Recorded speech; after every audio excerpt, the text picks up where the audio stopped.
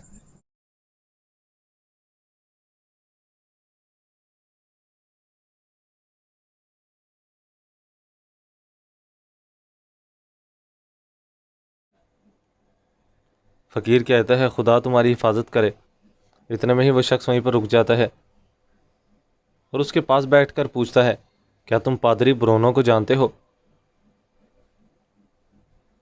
فقیر کہتا ہے جی، پادری برونو روشنی لانے والے چرچ کا راہب جسے درگام کھنڈرات میں تبدیل کر چکا ہے۔ جس کے بعد نقاب پوش شخص کھڑا ہو کر وہاں سے روانہ ہو جاتا ہے۔ اتنے میں ہی وہ وہاں پر ایک چرچ میں پہنچتا ہے۔ وہاں پر شمسا بھی آتی ہے۔ شمسا کہتی ہے آپ یقیناً ہمارے گرجا گھر میں مقرر کیے گئے نئے راہب ہیں۔ شہر میں پیش آنے والے واقعات کی وجہ سے ہم نے راہب برونو کو کھو دیا ہے، وہ مسیحا کے سچے پیروکار تھے۔ راہب کہتا ہے بڑا نقصان ہوا ہے، خدا پیارے برونو کی مقدس روح کو سلامت رکھے۔ شمسا کہتی ہے جس دن میں شہر آئی تھی میں نے اپنے آپ کو یہیں پر کھڑے پایا تھا، میں خوفزدہ، تھکی ہوئی اور تنہا تھی۔ اس دن سے پادری برونو نے مجھے کبھی اکیلا نہیں چھوڑا، اس نے میرے دل میں اٹھنے والے تمام طوفانوں کو پرسکون کیا۔ ان کی موت کے بعد میں بے گھر ہو گئی، اب میرے پاس کہنے کو کچھ بھی نہیں ہے۔ مجھے امید ہے کہ ان کا جانشین بھی ان جیسا ہوگا۔ کیا میں آپ کو بتا سکتی ہوں پوپ؟ جس کے بعد وہ وہاں پر بیٹھ جاتے ہیں۔ راہب کہتے ہیں بخشش خدا کی رحمت سے ہے، میری آواز، میرے ہاتھ، میری روح اور میرا جسم مسیحا کا ہے، میں آپ کی بات سن رہا ہوں۔ شمسا کہتی ہے میں نے اپنی زندگی میں کبھی دولت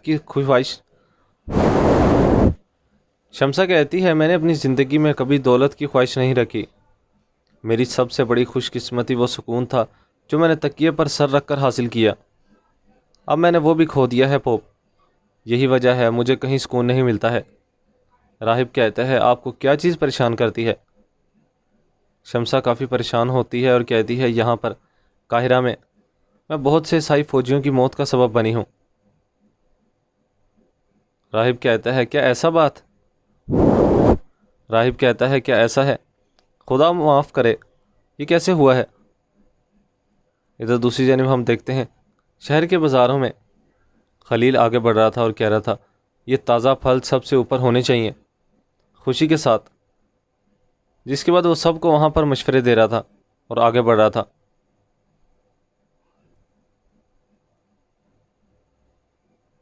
جس کے بعد وہ ایک اور آدمی کے پاس آ کر کہتا ہے ان سب کو اس طرح سے ایک سمت میں رکھو، انہیں گاہکوں کے سامنے رکھو تاکہ وہ خرید سکیں، ٹھیک ہے نا؟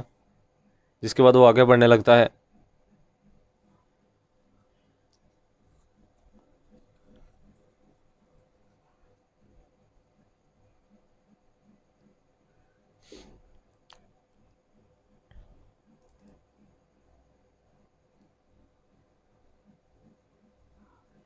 جس کے بعد وہ ایک اور آدمی کے پاس آ کر کہتا ہے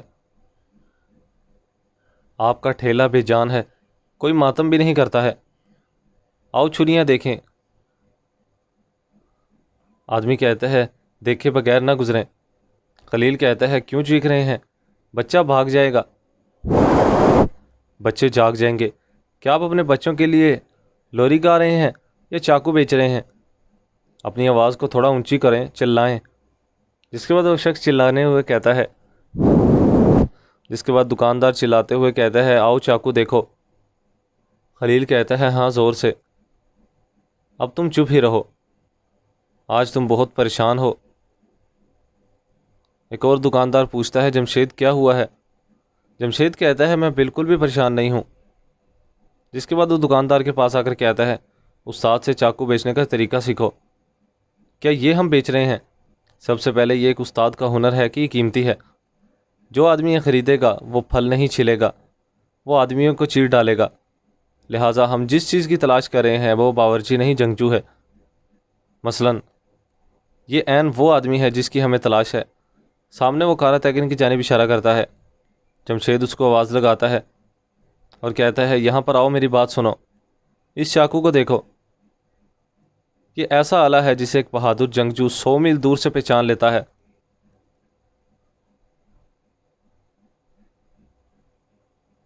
دوہرا مزاج عمدہ مواد سے بنا ہوا ہے، تیز لوہا ہے جو کہ مردوں کو کاٹتا ہے اور جان لیتا ہے۔ میں یہ باورچی کو نہیں بلکہ جنگ میں استعمال کرنے والے آدمی کو دوں گا، آ کر لے لو۔ آؤ میرے بہادر آؤ، یہ سامان عین تمہارے لیے ہے۔ کارا تیگن کھڑا دور سے دیکھ رہا تھا، جس کے بعد اس کے پاس آتا ہے۔ کارا تیگن کہتا ہے دیکھو تو صحیح، لوہے ساز کو دیکھو، جیسے تم ایک اچھے چاقو کو پہچانتے ہو، بہادروں کو بھی جان سکتے ہو۔ میں بھی چاقو کے بارے میں جانتا ہوں۔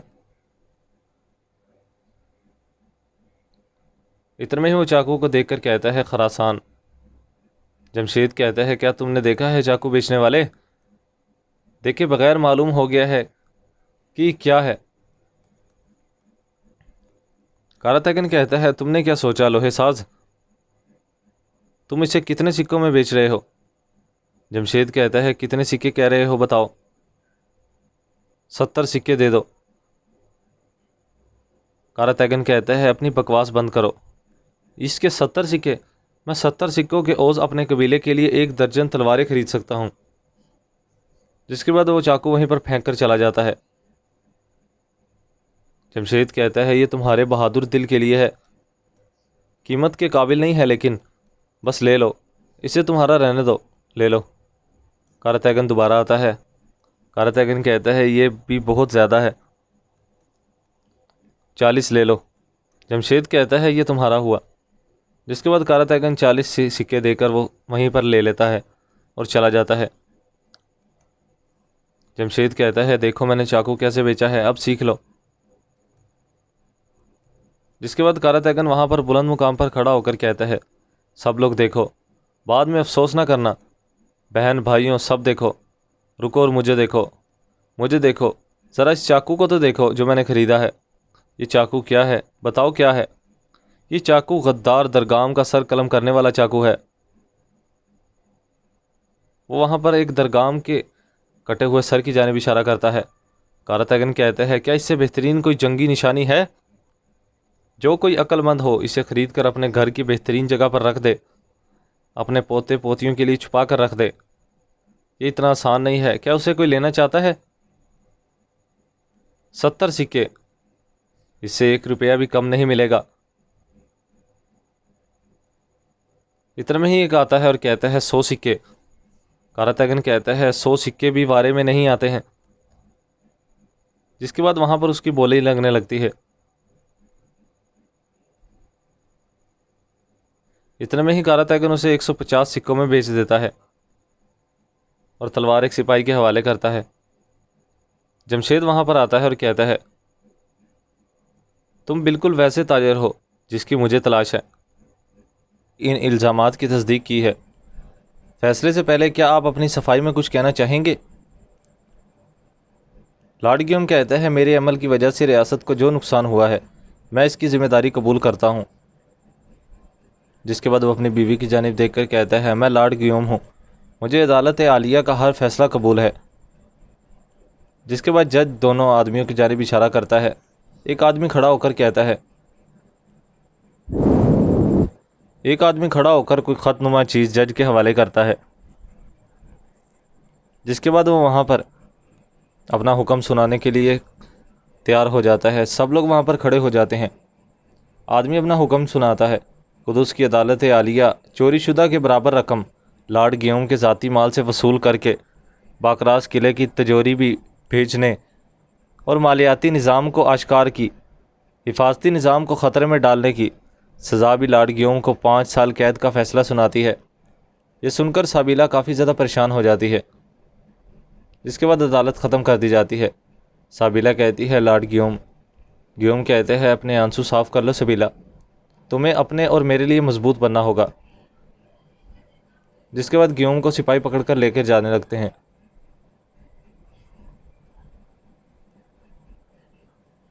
لارڈ گائی کہتا ہے انصاف بعض اوقات بہت دردناک ہوتا ہے نا ولیم کہتا ہے اسی لیے ہمیں خداوند سے انصاف نہیں بلکہ رحم طلب کرنا چاہیے لارڈ گائے۔ جس کے بعد سابیلا بھی وہاں سے چلی جاتی ہے۔ ادھر کمانڈر شہوار کمرے میں داخل ہوتا ہے اور کہتا ہے قاضی فاضل اپنی بات کا پکا نکلا، ریاست کے وزیر کو بچانے کی خاطر اپنی جان خطرے میں ڈال دی۔ اور جوہر تم ایسا کیوں نہیں کر پائے؟ جوہر کہتا ہے آپ بے فکر رہیں جناب، کسی کو جان لینی پڑتی ہے اور کسی کو جان دینی پڑتی ہے۔ آپ ٹھیک تو ہے نا؟ آپ پریشان معلوم ہوتے ہیں۔ سردار شاہور کہتے ہیں موت کے منہ سے بچ کر آیا ہوں جوہر، موت کے منہ سے۔ جس کے بعد وہ وہاں سے چلا جاتا ہے۔ جوہر کہتا ہے اللہ آپ کا سایہ ہمارے سر پر سلامت رکھے وزیر حضرت۔ ادھر دوسری جانب ہم دیکھتے ہیں